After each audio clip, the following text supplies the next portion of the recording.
Hello, my name is Kimberly Navarro, and I'm a doctoral student at Pepperdine University studying global leadership and change.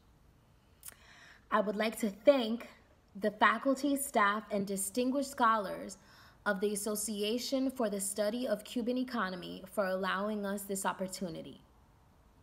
The title of our presentation is called Exploring the Impact of Trump's Travel Ban Restriction on the Cuban Economy. I will be presenting alongside my colleague, Karl White.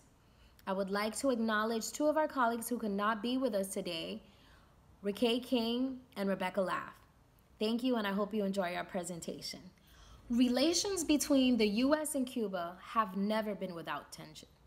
And in order to bring understanding of the impact the present-day U.S. embargo has on Cuba, I will begin this presentation with a detailed historical analysis of Cuba leading up to present-day Trump's travel ban restriction on Cuba. The question our presentation aims to answer is if the U.S. should maintain or lift the current U.S. travel ban and overall embargo it has on Cuba. The U.S. embargo started in the 1960s. And the purpose of the embargo was to strategically stunt any economical growth in Cuba, to promote poverty, devastation, and an economical crisis in Cuba in order to overthrow the Castro government. However, former President Barack Obama noted that the U.S. embargo was inhumane and it impoverished Cuba for over half a century. And we suggest that the elimination of this otherwise fruitless embargo will be the first step in showing that the U.S. foreign policy can reflect a humanitarian side and that we are not too arrogant to admit the cruel mistakes of our past and make reparations in order to hopefully mend the relationships between the U.S. and Cuba and hopefully benefit both Cuba and U.S. economy. The richness of Cuban economy can be traced back as early as 3500 BC, when the Aborigines, or also known as the Guanatabeyes, Siboneyes, and Taínos, inhabited the island. These Aborigines established an egalitarian society and a civilized community in which women were a prominent figure of society and a society with a rich economy based on all of its natural resources. However, the invasion of 1492, in which the Spanish colonized the island, completely devastated this Taíno economy. The Spanish set up a system of control called the Encomienda, which forced the indigenous people to work as slaves on the plantation and in the gold mines, while also requiring them to pay taxes to the Spanish crown. The indigenous people were completely wiped out due to mass murder from the Spanish colonizers, also due to the lack of immunity to the diseases that the Spanish colonizers brought with them, and also due to the overexploitation that they suffered as slave workers from the Spanish colonizers. All of these actions can be easily viewed as a terrorist attack by the Spanish invaders to the Taíno communities. In 1526, the first large group of kidnapped human beings were imported to Cuba from Africa to work as slaves in the gold mines.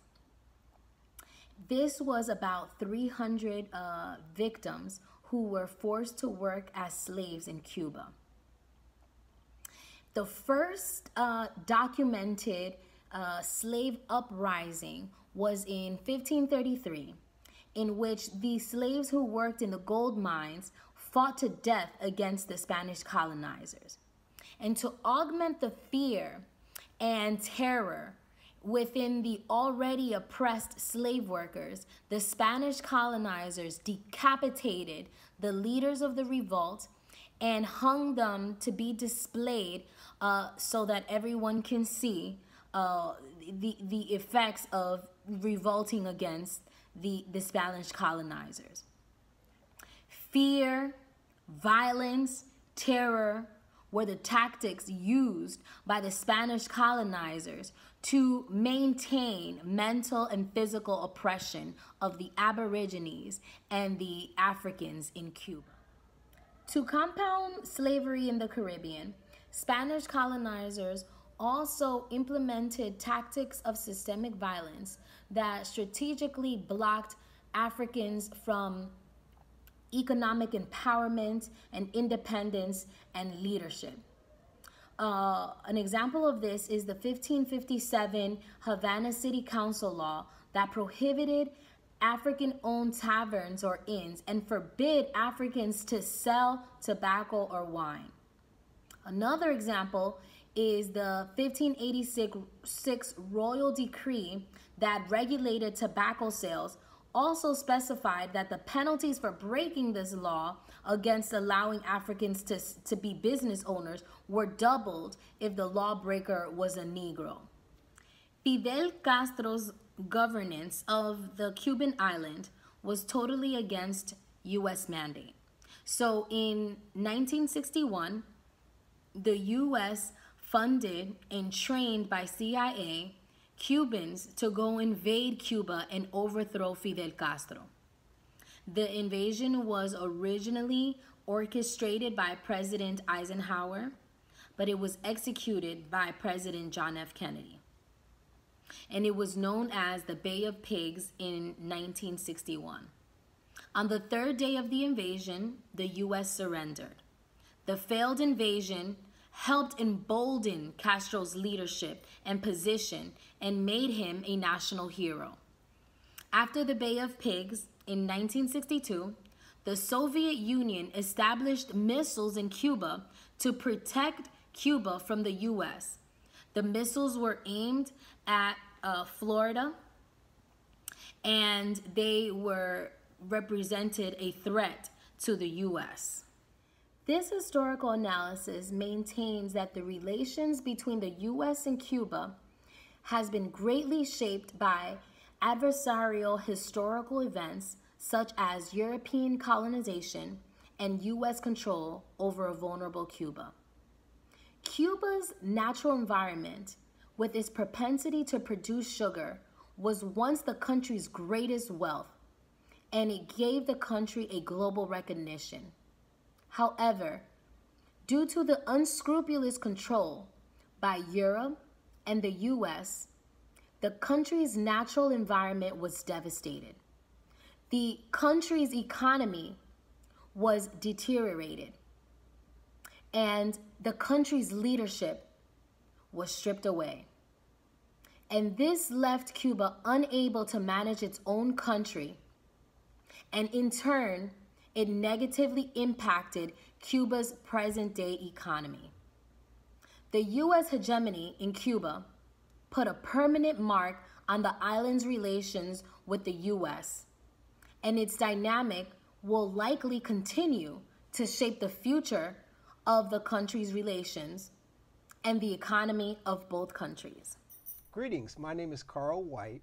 I am a PhD student at Pepperdine University studying global leadership and change. I would like to, at this point, thank the staff, the faculty, and distinguished scholars at the Association for the Study of the Cuban Economy for this opportunity to present in our presentation. Thank you very much. Our three objectives for our paper. Number one is to abolish the embargo. It's a 50-year-old plan that has not worked, has not done anything to benefit America, the Cuban economy, or the Cuban people for that matter. So we say abolish the embargo. Number two is to restore normal diplomatic relations between the United States and Cuba. That is very important, and that is also one of the necessities for our country and Cuba to get along. The third is to return Guantanamo to the people of Cuba.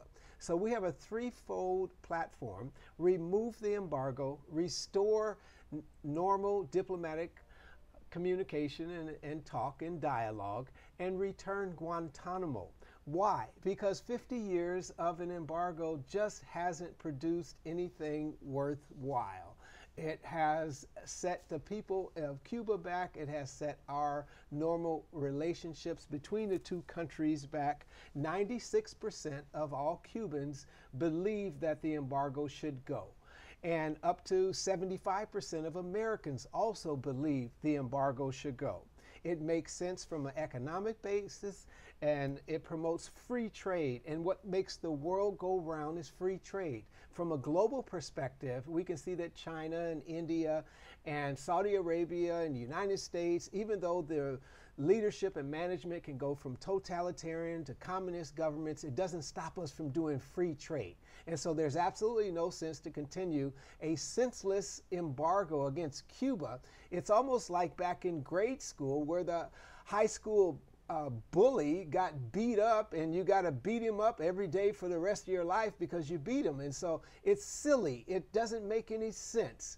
The beautiful thing is that the solidarity of the Cuban people have been able to stick together and to get to the point now where they actually export doctors. I was speaking to a friend of mine from Ghana, and he said there were more Cuban doctors in Ghana than doctors from the Ghanaian heritage. So that is absolutely something. Americans and Cubans, all of them are suffering. Our infrastructure is crumbling, but corporate Wall Street, corporate elites, they're all making big, big money, which is one of the reasons why Guantanamo is still open, because of the corporate contractors that make billions and billions of dollars off of facilitating war. And Guantanamo is close to $500 million a year just to keep open. So it's such a colossal waste of money.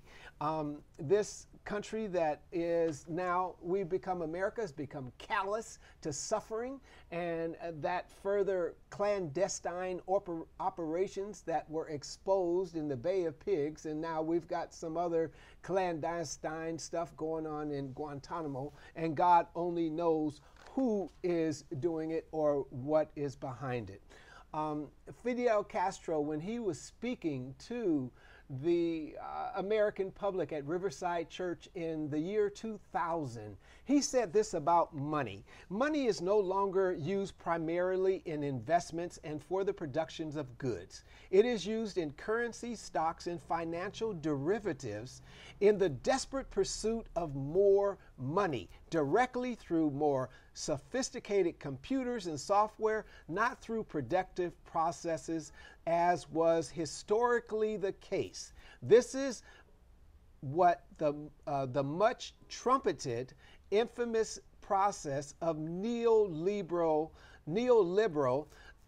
globalization has brought about. So it's this pursuit of short-term profits and money that has pursued and got us to this point. We thank you for your attention, and we appreciate you listening to us. And so we hope that you will join us in this effort. And if you need to reach any of us, we're at Pepperdine University, and please look for our emails in the ending of this portion. Thank you very much.